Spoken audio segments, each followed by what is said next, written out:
Welcome back to our second and last installment in the Milt Khal series. In our last episode, we covered his career from its start at the Disney studio until World War II, including an excellent piece with the cartoony tiger, which is interesting since we'll be showcasing another tiger of Milt's today. Who would that be? Let's find out.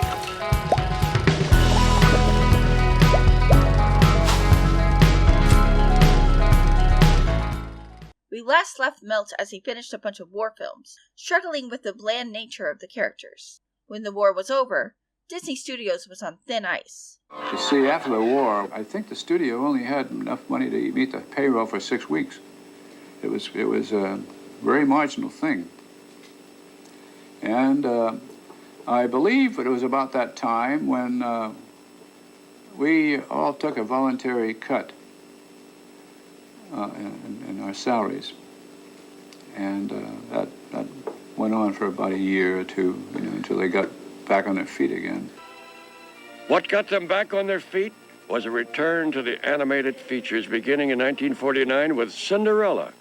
Oh, God, everyone was delighted to get back to work on something that was important. Milt's bad luck with what he considered bland characters continued in Cinderella, where he animated the fairy godmother, the king, the Grand Duke, and Prince Charming.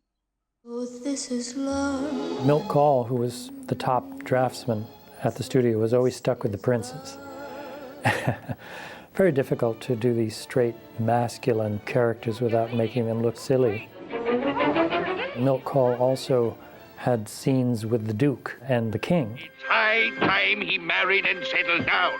Of course, Your Majesty. Milt Khal did these drawings of the king. Milt was always a master at hands. They were always so correct and very, very expressive. Milt did the fairy godmother. That scene with the fairy godmother is unforgettable. Good heavens, child. You can't go in that. The fairy godmother has surprising warmth. There's this grandmotherly type, who has a lot of softness. There's a lot of nice feeling to that character. And yet again, in Alice in Wonderland, he got stuck with primarily Alice, but he also got to animate the flamingos. Well, I don't.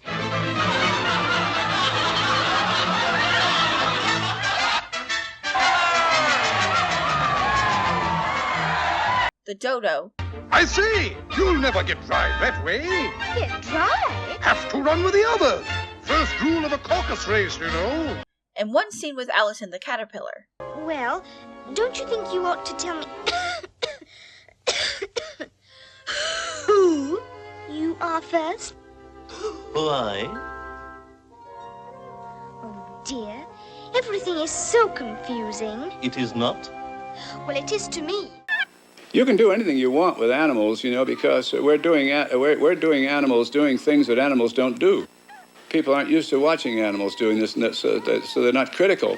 But they're used to watching people that move around and talk and do everything, and they become very, very critical of them.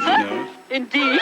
Peter Pan might have been the worst for him, however, getting stuck with yet another set of bland characters: Peter, Wendy, Michael, and John. And I would have loved to have done Captain Hook, but I got stuck with Peter himself and Wendy and John and Michael, and all these people. And I think it's if you wanted to flatter yourself, you could say, well, those characters are a little hard to do, and they're straighter and they take a better draftsman, that sort of thing. But that isn't so. I think it's because I was outmaneuvered, and people kind of, they kind of work around, and all of a sudden you find out that Captain Hook's already assigned, see, And guess what you're going to do, Milt? You're going to do Peter and Wendy. So that's what happens. At least during his next film, he got to do animals.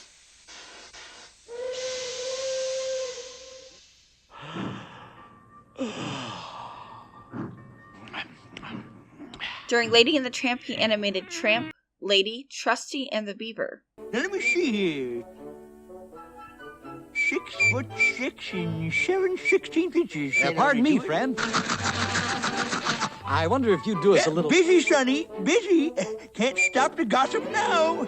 Gotta slide this sycamore to the swamp. Yeah, well, this'll only take a second of your time. Only a second. Listen, Sonny. Do you realize every second 70 centimeters of water is wasted over that spillway? Yeah, but... Gotta get this log moving, Sonny. Gotta get it moving. But on Sleeping Beauty, he went right back into his old rut with these absolutely amazing, if bland, characters of Prince Philip. What is it? Come on, let's find out. Oh, come on. King Hubert, during his scene with Philip. Can't meet your future bride looking like that. But I have met her, Father. Yeah, you have? Where? Once upon a dream. Oh, Philip! Stop it! Stop that! Philip! Put me down! King Stephen, Samson, the goons, which must have been fun, and some of the forest animals during Once Upon a Dream. One of the hardest things to do is nothing, you know, and especially in animation where, you know, where we try to show change all the time, you know, and this damn, with a character like that. And then also characters that, like pretty girls, like Cinderella, Sleeping Beauty, you know, and the damn prince, you know. This is gee, what a... Now, I got stuck with a prince on Sleeping Beauty, you know, and what a onerous task, you know. It's just a terrible thing, you know, to have to do that. And but I did it. On 101 Dalmatians, Milt animated yet another pair of human characters, Roger and Anita. And Anita is my favorite Disney character, so props to him for that. I'm afraid... Where are they? You idiot! Anita! Oh, sorry, Cruella. Oh, yes. If there's any news, we'll let you know. Thank you, Cruella. On Sword of the Stone, he animated Sir Ector, Sir Kay, Madame Mim, Merlin, Wart, and a bit of Archimedes. Merlin! Ho-ho! Merlin, the world's most powerful bungler. Why, boy, I've got more magic in one little finger. Now, don't tell me you've never heard of the marvelous Madame Mim. Well, no, I don't guess so. Madame Mim. He seems to have had a bit more fun with this one. I like the characters in Sword in the Stone very much. You know, Merlin was a very rich character. Lovers of the Arthur legend became incensed at the way we made Merlin a kind of a doddering magician, you know. And I thought that's where he had his charm, because he was sort of bumbling, you know. Oh, all right, let's start again. Where was I, boy? Hockety pockety? On Sword in the Stone, the Sir Ector. I made him a wobblehead because, you know, he was always, you know, he ran that castle and had all the authority, and when he talked, this is his way of doing it really is self-assured. You've said it plenty, boy. All that popping off just cooked your goose, okay? From now on, young Hobbs is your squire. Huh? Did you hear that, Walt? Hobbs is going to be Kay's squire. Yes, sir. Now that'll teach you to pop off your little pipsqueak. By the way, this wobblehead is a signature move of Milt's. It's extremely hard to do, and Milt would have his characters perform it all the time. Milt's most famous and arguably most impressive piece of animation comes in The Jungle Book, where Milt animated the calm and sinister Shere Khan. They were thinking of a kind of a Jack Palance type, you know, and a straight, evil character who was going to kill this kid, you know, and maybe enjoy him for dinner, you know. And so anyway, Ken Anderson made one drawing that he was thinking of a Basil Rathbone, kind of a supercilious, above-it-all tiger. They started looking around. They finally got latched on to George Sanders, and he turned out to be just absolutely perfect. I'd like a word with you, if you don't mind. Shere Khan. What a surprise. Yes, isn't it? I just dropped by. Forgive me if I've interrupted anything. Oh, no, nothing at all. I thought perhaps you were entertaining someone up there in your coils. Who is it, Khal? No. No. Oh, I was just singing to myself. Indeed. He grabs him by the throat and then scratches him with his claw up his nose, up his nostril, and it's just terrible. But he's being so terribly polite and sympathetic. Trust in me. I can't be bothered with that. I have no time for that sort of nonsense. Some other time, perhaps. Perhaps.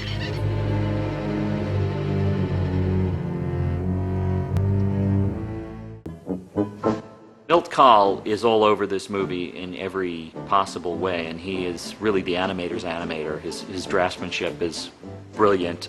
I've been through the Disney Animation Research Library looking for a bad Milt Khal drawing, and I have yet to see one. They don't exist. I give up. The guy was flawless. Milt Khal was doing a lot of animation on all the characters to sort of set them up, and then it would pass it off to the other animators. Say, okay, this is it. Now go do it. This is just a little example of how you can see how they work together.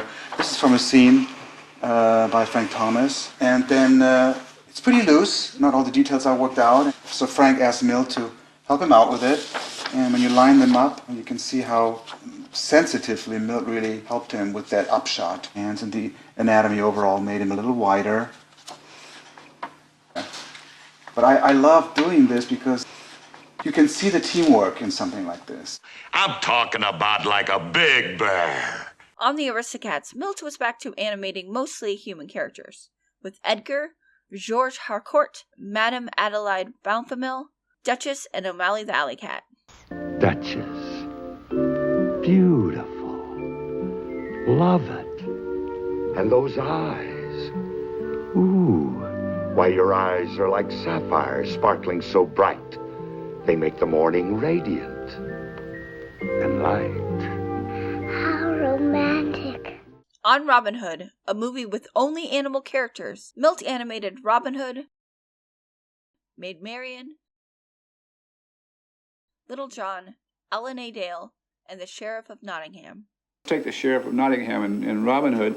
He's a big, pompous oaf who is very satisfied with himself and very good, feels real good about everything, and especially about himself, so he has a real bouncy way of walking. As the taxes too, and the taxes is due.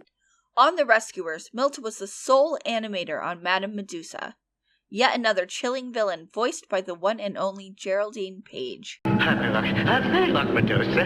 Back. Oh, good girl. Good girl, let's get it up here. Well, Geraldine Page is she's an absolutely magnificent actress. She has such a range to her voice too. She goes into from falsetto to a deep growl, and she has a tremendous range. You get down there and find the big diamond, or you will never see that teddy again. She has just a marvelous feeling for comedy. What bottles? You caught Penny sending messages in bottles? You blundering fool! Can't you control a little girl? Shut up! I am taking the next flight down to Devil's Bayou. Medusa has this telephone there, and she takes it out on the telephone. She gets this goddamn phone and points at and really. She has something to take it out on. She had something to get mad at, and this represents Snoops to her, After nearly 40 years with Disney, Milt retired from the studio in 1976. He then returned to San Francisco to pursue other interests, including sculpting wire into human figures, such as dancing ballerinas. Milt Khal passed away in 1987 in Mill Valley, California. Milt was a legendary animator, there is no doubt about that. Although we got stuck with what he considered bland human characters, through such characters as Shere Khan, Madame Medusa, and many others, he has proven himself a master animator. If you like this video, check out my other 9 Old Men videos, like this one about Eric Larson. Or, if you like The Jungle Book, you could check out this video about the voice of Baloo, Phil Harris. Thank you for watching, guys. See you next time.